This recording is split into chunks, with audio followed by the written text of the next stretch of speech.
Vectors are very easy to create, and vectors are just lines or circles, or in this case text. In this example, we're going to be creating a small plaque for a child's bedroom. Now if I just select all of the vectors, I can do that by just creating a box around all of them and then just selecting delete. Now you'll notice that I have two colours here. The pink is just a normal vector when it's selected.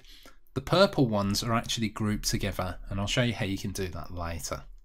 So if I press delete on the keyboard, it will get rid of the vectors.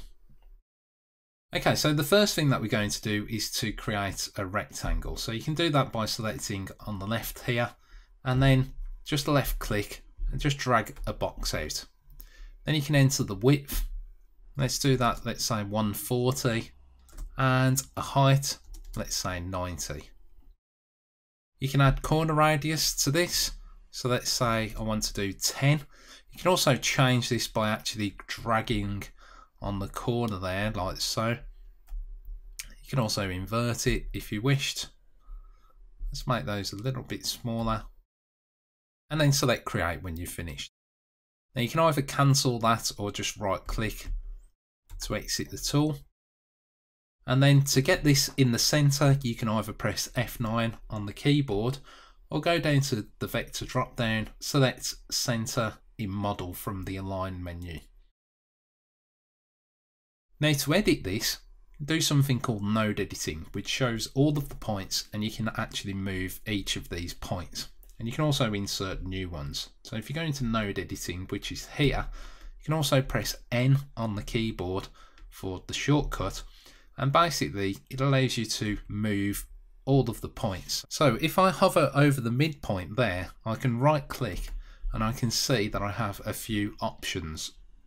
One of those is insert a node. So if I select that, I can insert this node and I can select it and I can move that up. Now at the moment you can see that this is just a straight sharp node because it's just going to a point. Now if I were to right click on that and change that to a smooth node, you can see that it then becomes a curve. So I'm going to do the same for each of the sections. And I'm going to use the shortcuts for this, which is I and then S.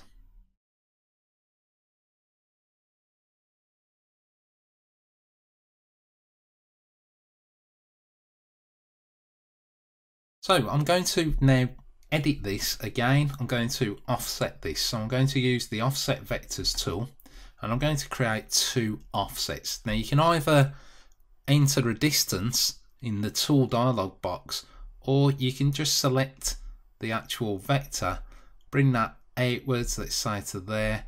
Let's select this one again and let's bring that to about there. If you don't want to move all the way over to the right hand side to close that dialog box, you can just press escape on the keyboard. Now I'm going to show you a couple of ways that you can cut up a vector. So the middle vector that I have here, I don't want that to look like that. I just want 4 arcs on the corners. So I'll show you a couple of ways that you can do that. The top here, what I'm going to do at this point is I'm going to go into node editing. So I just pressed N on the keyboard, gives me all of the points. And what I'm going to do is right click, select cut vector, which is C. I'm going to do the same there. So I just hover over it, press C on the keyboard, and it cuts the vector up. Okay, so that's one way of cutting something up. Another way is by using the trim tool. So what I'm going to do is create a line. I'm going to snap to that point. So you see that the cursor changes there.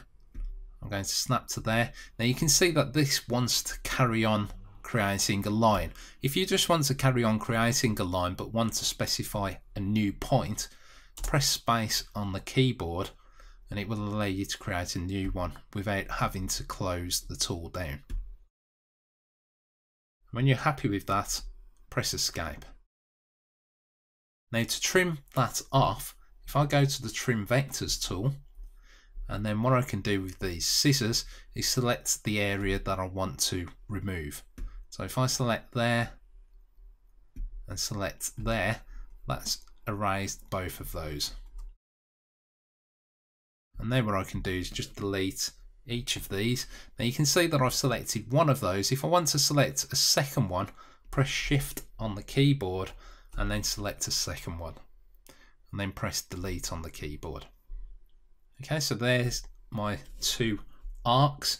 I can select one of those, press Shift on the keyboard, select a second, and I want to mirror these over to the other side.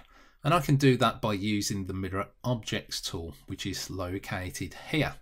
So if I select that, and then I want to make sure that I've got Copy the Original Object selected, and I'm going to do this over the model. So I'm going to create some circles now for drilling. So let's create a circle. Now it doesn't really matter what size you actually do these, because when you do the toolpath, the actual tool diameter will determine the size of these. So I'm going to do this a radius of, let's say, 1.5 millimeters, select create, and then I can cancel that. Now if I center this, so if I go to align, center in model, you can see that that's in the center of the model, but I need to move this to the right hand side. So I can do that by selecting the actual vector, which then allows me to move it freely. But if I select Alt on the keyboard whilst doing that, it maintains an angle snap. So I know that that's exactly level. So I can move that to there. Let's create a mirror of that.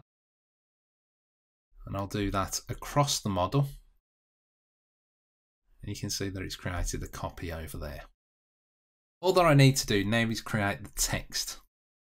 So if we go to the big T icon, which is create vector text, it will open up the text tool, the font.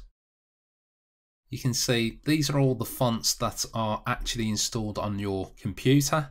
So whatever fonts you have installed on your computer, it will automatically see in ArtCAM.